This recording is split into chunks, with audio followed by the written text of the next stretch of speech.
Bismillahirrahmanirrahim. Assalamualaikum warahmatullahi wabarakatuh. Perkenalkan, nama saya Faris Ahmad Fadlullah. NPM saya 2069201028 dari Prodi Sosiologi Universitas Muhammadiyah Bengkulu. Saya di sini akan menjelaskan tentang mata kuliah materi pengantar sosiologi. Pengantar sosiologi. Sosiologi berasal dari bahasa Latin yaitu socios yang berarti kawan, sedangkan logos berarti ilmu pengetahuan. Jadi, sosiologi adalah ilmu pengetahuan tentang masyarakat. Menurut Pitirim Sorikin, sosiologi adalah ilmu yang mempelajari hubungan dan pengaruh timbal balik antara aneka macam gejala-gejala sosial dan juga antara gejala sosial dengan gejala sosial non-sosial. Pitirim Sorikin mendefinisikan sosiologi dalam dua hal. 1. Ilmu yang mempelajari hubungan timbal balik antara gejala sosial dengan gejala sosial lainnya. Contohnya, kehidupan masyarakat pesisir yang berkarakter keras dan gigih dalam berupaya. Mereka begitu dipengaruhi karena kondisi geografisnya dalam mencari nafkah di tengah laut. Kedua, sosiologi yaitu hubungan timbal balik antara gejala sosial dengan gejala sosial lainnya. Contohnya, apakah kemiskinan berpengaruh terhadap pendidikan, kemiskinan berpengaruh terhadap kesehatan, politik berpengaruh terhadap ekonomi, ekonomi berpengaruh terhadap sosial budaya. Karakteristik ilmu sosiologi. Ada 4 karakteristik ilmu sosiologi. Yang pertama, empiris. Artinya, sosiologi sebagai ilmu pengetahuan didasarkan pada observasi terhadap kenyataan menggunakan akal sehat dan indera, sehingga hasilnya tidak bersifat spekulatif. Yang kedua, teoritis. Artinya sosiologi sebagai ilmu pengetahuan selalu berusaha untuk menyusun abstraksi dari hasil pengamatan empiris. Abstraksi merupakan penarikan kesimpulan yang menjelaskan hubungan sebab akibat dari gejala-gejala sosial yang diteliti. Yang ketiga, kumulatif. Artinya, sosiologi membangun argumen yang tidak turun begitu saja di ruang hampa, melainkan disusun atas teori-teori yang sudah ada sebelumnya. Teori-teori tersebut merupakan hal dari penelitian yang sudah dilakukan sebelumnya. Yang keempat, non-etis. Artinya, sosiologi membahas suatu permasalahan sosial tanpa mempersoalkan nilainya, yaitu baik atau buruknya suatu persoalan yang dibahas. Sosiologi lebih berkepentingan untuk menjelaskan mengapa suatu fenomena terjadi. Penjelasan tersebut juga harus logis, mendalam, dan mudah dipahami. Lanjut ke materi selanjutnya, yaitu sosiologi Auguste Comte dan mazhab setelah Auguste Comte. Sosiologi Auguste Comte dan mazhab setelah Auguste Comte. Auguste Comte adalah orang pertama yang membedakan antara ruang lingkup dan isi sosiologi dari ruang lingkup dan isi ilmu-ilmu pengetahuan lainnya. Menurut Comte, ada 3 tahap perkembangan intelektual. 1. Tahap teologis, yaitu tahap di mana manusia menafsirkan gejala-gejala di sekelilingnya secara teologis, yaitu dengan kekuatan-kekuatan roh dewa-dewa atau Tuhan yang Maha Kuasa. Yang kedua, tahap metafisik, yaitu manusia menganggap bahwa dalam setiap gejala terdapat kekuatan. Kekuatan atau inti tertentu yang pada akhirnya akan dapat diungkap. Yang ketiga, ilmu pengetahuan positif, yaitu manusia masih terikat cita-cita tanpa verifikasi karena adanya kepercayaan bahwa setiap cita-cita terikat pada suatu realitas tertentu dan tidak ada usaha untuk menemukan hukum alam yang seragam. Mazhab setelah Auguste Comte. Pertama, mazhab geografi dan lingkungan. Mazhab geografi dan lingkungan telah lama berkembang. Dengan kata lain, jarang sekali terjadi para ahli pemikir menguraikan masyarakat manusia terlepas dari tanah atau lingkungan di mana masyarakat itu berada. Masyarakat hanya mungkin timbul dan berkembang apabila ada tempat berpijak dan tempat hidup bagi masyarakat tersebut. Teori yang termasuk mazhab ini adalah ajaran-ajaran dari Edward Buckle yang berasal dari Inggris dan Lee Pley dari Prancis Dalam karyanya, History of Civilization in England, Buckle meneruskan ajaran-ajaran yang sebelumnya tentang pengaruh keadaan alam terhadap masyarakat. Selanjutnya, mazhab organis dan evolusioner. Herbert Spencer adalah orang pertama menulis tentang masyarakat atas dasar kata empiris yang konkret.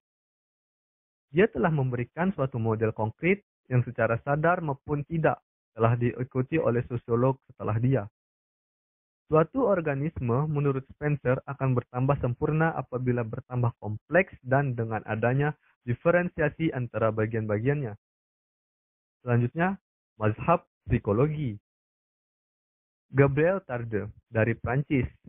Dia mulai dengan suatu dugaan atau pandangan awal bahwa gejala sosial mempunyai sifat psikologis yang terdiri dari interaksi antara jiwa-jiwa individu, di mana jiwa tersebut terdiri dari kepercayaan dan keinginan-keinginan.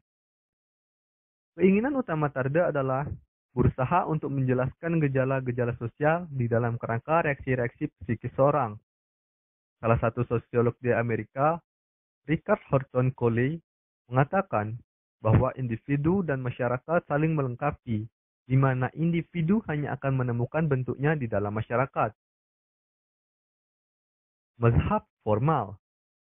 Ahli pikir yang menonjol pada mazhab ini kebanyakan dari Jerman yang terpengaruh oleh ajaran-ajaran Immanuel Kant. George Simmel menyatakan elemen-elemen masyarakat mencapai kesatuan melalui bentuk-bentuk yang mengatur hubungan antara elemen-elemen tersebut. Selanjutnya dia berpendapat bahwa sebagai lembaga di dalam masyarakat terwujud dalam bentuk superioritas, subordinasi, dan konflik.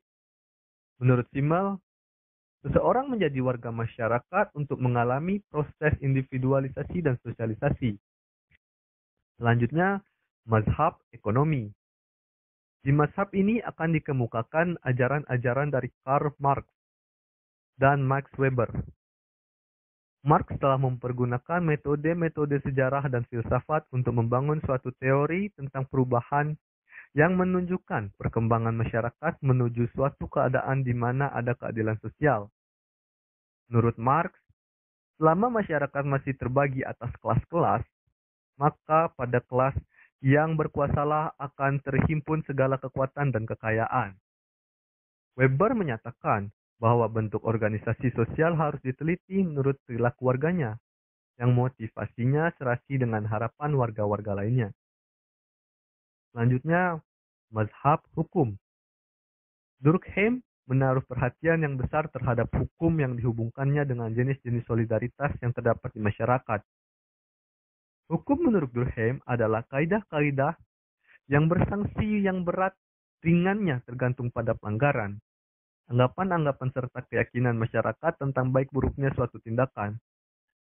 Tujuan kaidah-kaidah hukum ini adalah untuk mengembalikan keadaan pada situasi semula, sebelum terjadi kegoncangan sebagai akibat dilanggarnya kaidah hukum. Materi selanjutnya yaitu tokoh dan konsep teori sosiologi. Yang pertama, Auguste Comte. Konsep teorinya, yang pertama, tahap teologis, menjelaskan bahwa segala sesuatu yang terjadi di dunia dikendalikan oleh kekuatan gaib. Tahap ini dibagi menjadi 3, yaitu fetisisme, politeisme, dan monoteisme. Yang kedua, tahap metafisik, merupakan tahap transisi teologis menuju positivis. Tahap ini ditandai dengan kepercayaan hukum Tuhan yang diseimbangkan dengan pemikiran manusia. Yang ketiga, tahap positivis, ditandai dengan berkembang dengan ilmu pengetahuan. Manusia memusatkan perhatian pada data empiris untuk menjelaskan segala sesuatu yang terjadi di dunia. Tokoh selanjutnya yaitu Ibnu Khaldun. Konsep teori sosiologi Islam dalam kemasyarakatan, buku Mukadimah yang mencakup 1. Bentuk pemerintahan. 2. Asal mula negara. 3. Society of Urban Civilization atau Baduy. Yang keempat, solidaritas sosial. Yang kelima, khilafah, imamah, sultanah. Yang keenam, tahapan timbul tenggelamnya peradaban atau yang biasa disebut teori siklus. Tokoh selanjutnya yaitu Herbert Spencer.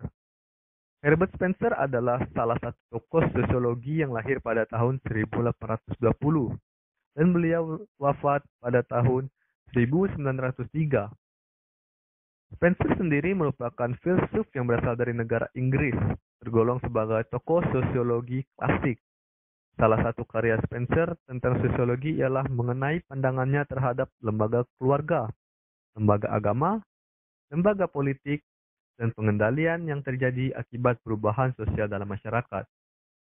Selain pandangan tersebut, Spencer juga merupakan pencetus dari teori evolusi sosial, yang sampai saat ini teori tersebut masih dikaji dalam perkembangan ilmu sosiologi di banyak perguruan tinggi dunia, termasuk di Indonesia. Selanjutnya, Emil Durkheim. Tokoh sosiologi kedua adalah Emil Durkheim yang mengemukakan dalam teori sosiologi klasiknya bahwa permasalahan mendasar yang dihadapi oleh anggota masyarakat adalah cara membentuk keteraturan sosial. Keteraturan sosial dapat meningkatkan integrasi dan solidaritas sosial. Integrasi adalah kemampuan beradaptasi, cara berkontribusi antara kelompok satu dengan kelompok lain yang berbeda. Adapun solidaritas sosial menunjukkan rasa kebersamaan, kesatuan, kepentingan, dan simpati sebagai anggota masyarakat. Solidaritas sosial dibedakan menjadi dua bentuk, yaitu solidaritas mekanis dan solidaritas organik. Tokoh selanjutnya yaitu Max Weber. Max Weber adalah salah satu tokoh dalam disiplin ilmu sosiologi, terutama yang menerangkan tentang pengaruhnya ekonomi terhadap sosiologi. Dalam perkembangannya, tokoh sosiologi ini memberi masukan penting dalam cabang ilmu sosiologi, khususnya sosiologi ekonomi. Selain dikenal sebagai tokoh ilmu sosiologi, beliau juga dikenal sebagai seorang agamawan yang mengeluarkan tentang etika Protestan dan semangat kapitalisme. Dengan pandangan yang terkenalnya bahwa Protestan memiliki semangat yang tinggi untuk kemudian mengeluarkan invertasi berkat doktrin bahwa seseorang yang hidup kaya di dunia akan kaya kemudian di akhirannya. Tokoh selanjutnya yaitu George Simmel. Tokoh sosiologi yang selanjutnya adalah George Simmel yang lahir pada tahun 1859 dan beliau wafat pada tahun 1919. Teori yang dijelaskan oleh George Simmel ini salah satunya mengenai tindakan sosial dan tingkat interaksi individual. Selanjutnya, Ferdinand Tönnies. Tokoh dan teori selanjutnya adalah dari Ferdinand Tönnies yang merupakan pencetus istilah kelompok sosial masyarakat paguyuban atau Gemeinschaft dan patembayan Gesellschaft. Paguyuban merupakan bentuk kehidupan bersama ketika anggota-anggotanya diikat oleh hubungan batin murni dan bersifat alami serta kekal. Ferdinand Tönnies membedakan masyarakat Gemeinschaft menjadi 3 jenis, yaitu Gemeinschaft by blood, Gemeinschaft by place, dan Gemeinschaft of mind. Adapun Gesellschaft atau patembayan merupakan bentuk kehidupan masyarakat berdasarkan ikatan lahir, bersifat pokok, disatukan kepentingan tertentu, dan terbentuk dalam jangka waktu yang pendek. Kelompok masyarakat Gesellschaft memiliki struktur sosial bersifat mekanis atau berdasarkan keahlian. Selanjutnya, Herbert Marcuse. Tokoh sosiologi yang selanjutnya adalah Herbert Marcuse, yang lahir pada tahun 1898 dan meninggal dunia pada tahun 1979. Dia seorang salah satu ahli sosiologi yang berada dari Jerman. Teori yang dikemukakan oleh Herbert Marcuse adalah teori yang didasari pada sosiologi modern karena karyanya banyak mengeluarkan kritikan pedas terhadap masyarakat kapitalis. Kritikan tersebut salah satunya ialah tentang kapitalisme yang bisa membuat masyarakat memiliki banyak kebutuhan dan tingkat kesadaran yang rendah, sehingga dalam prosesnya akan menciptakan budaya untuk memperbudak pekerja. Selanjutnya, Antonio Gramsci. Antonio Gramsci ialah ahli dalam bidang ilmu sosiologi yang lahir pada tahun 1891. Dalam pandangannya, seorang yang berada dari negara Italia ini memperdebatkan tentang teori kelas dan kekuasaan yang dikemukakan oleh Karl Marx. Selanjutnya, Charles Wright Mills. Charles Wright Mills adalah salah satu tokoh yang mengeluarkan teori sosiologi modern dengan pokok pikiran khayalan sosiologi. Khayalan sosiologi dianggap perlu untuk memahami realitas yang terjadi dalam masyarakat ataupun dalam diri manusia. Melalui khayalan sosiologi, seseorang dapat memahami sejarah perkembangan masyarakat dengan riwayat kehidupan seseorang. Khayalan sosiologi dapat dikembangkan melalui dua konsep pemikiran, yaitu permasalahan atau trouble dan isu. Trouble muncul sebagai pertentangan pola pikir terhadap realitas sosial dalam masyarakat. Selanjutnya, Leopold von Wies. Leopold von Wies adalah seorang tokoh dan teorikus sosiologi yang berbahasa Jerman. Beliau mengungkapkan bahwa pengetahuan hakikatnya memiliki sifat yang empiris dan bisa berdiri sendiri. Hal itu dikemukakan dalam pandangan Leopold von Wies. Sosiologi bisa berdiri sendiri karena adanya langkah dalam penelitian sosial yang dilakukan berdasarkan sebuah metode tertentu dan berbeda dan disiplin ilmu lainnya. Materi selanjutnya yaitu stratifikasi sosial. Stratifikasi sosial atau pelapisan sosial sebagai pembedaan atau pengelompokan penduduk atau masyarakat ke dalam jenjang sosial yang bersifat hierarkis. Fenomena tersebut dapat dikatakan sebagai gejala sosial yang bersifat normal atau wajar dan universal.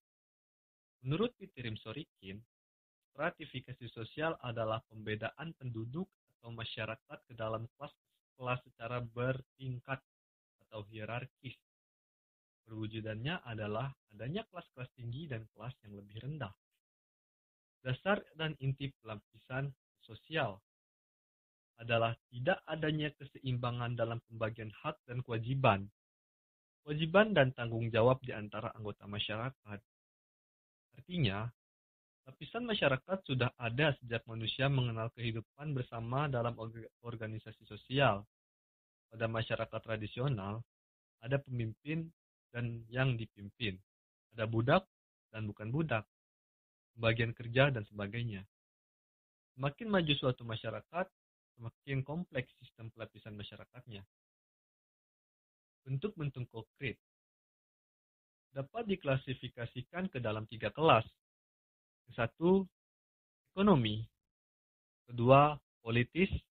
3, yang didasarkan pada jabatan-jabatan tertentu dalam masyarakat pada umumnya bersifat kumulatif atau saling mempengaruhi. Perbedaan stratifikasi dan ketidaksamaan sosial.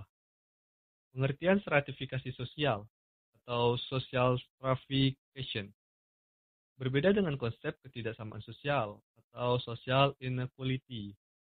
Ketidaksamaan sosial lebih berkaitan dengan adanya perbedaan derajat dalam pengaruh atau prestige sosial antara individu dalam suatu masyarakat tertentu. Unsur-unsur stratifikasi sosial. 1. Kedudukan atau status. Yang 2. Peran atau role. Kedudukan.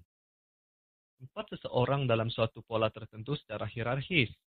Sebagai tempat atau posisi seseorang dalam suatu kelompok sosial, sehubungan dengan orang-orang lain dalam kelompok tertentu. Tempat suatu kelompok sehubungan dengan kelompok-kelompok lain di dalam kelompok yang lebih besar lagi. Seseorang dapat memiliki beberapa kedudukan. Menurut Pitirim Sorikin, untuk mengukur status dapat dilihat dari: pertama, jabatan atau pekerjaan. Kedua, pendidikan dan luasnya ilmu pengetahuan. Ketiga, kekayaan. Keempat, politis. Kelima, keturunan. Dan keenam, agama. Dimensi stratifikasi sosial menurut Surjono Sukanto. 1. Kekayaan. 2. Kekuasaan. 3. Ilmu pengetahuan. 4. Kehormatan. 5. Kesalehan agama. Beberapa macam status atas dasar cara untuk mendapatkan status. 1. Deskripsi status. Kedudukan yang diperoleh tanpa usaha diperoleh karena kelahiran, contohnya kasta. Yang kedua, achieve status. Kedudukan yang diperoleh lewat usaha, contohnya presiden, direktur perusahaan. Yang ketiga, exchange status, yaitu kedudukan yang diberikan karena jasa-jasanya, seperti pahlawan nasional, terkait dengan achieve status. Peran atau role.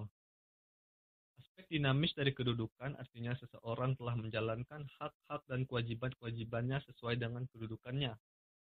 Maka orang tersebut telah melaksanakan sesuatu peran. Keduanya tak dapat dipisahkan, karena satu dengan yang lain saling tergantung. Artinya tidak ada peran tanpa status dan tidak status tanpa peran. Peran menentukan apa yang diperbuatnya bagi masyarakat serta kesempatan-kesempatan apa yang diberikan masyarakat kepadanya. Selanjutnya, fungsi peran.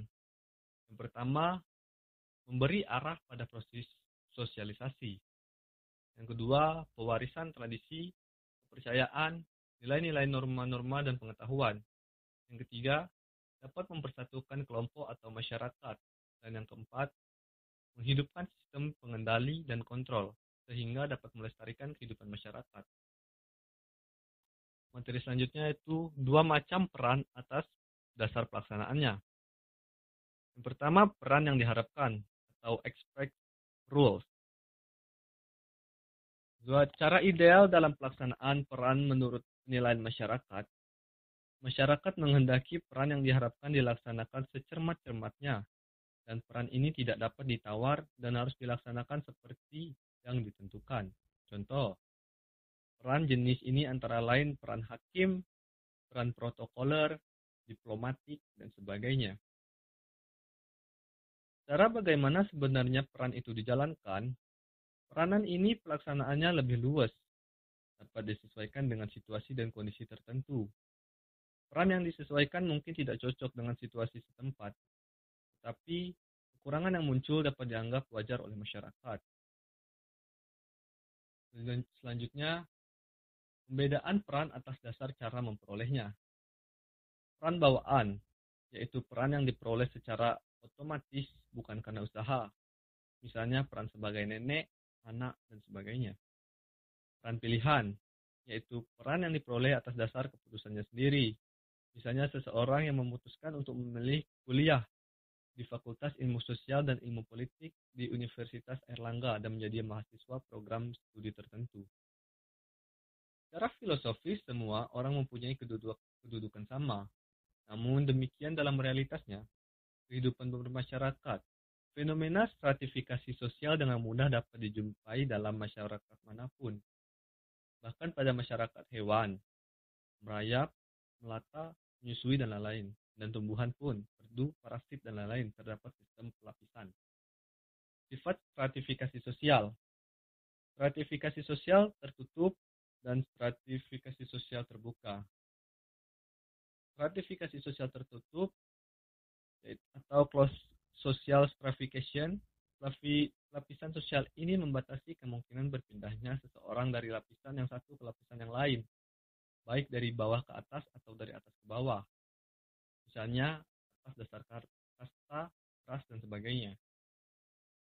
Kelebihan stratifikasi sosial tertutup yaitu masyarakatnya stabil atau konflik antar strata hampir tidak ada, karena menerima kedudukan yang telah diperoleh tanpa usaha itu, walaupun kedudukan itu tidak menguntungkan.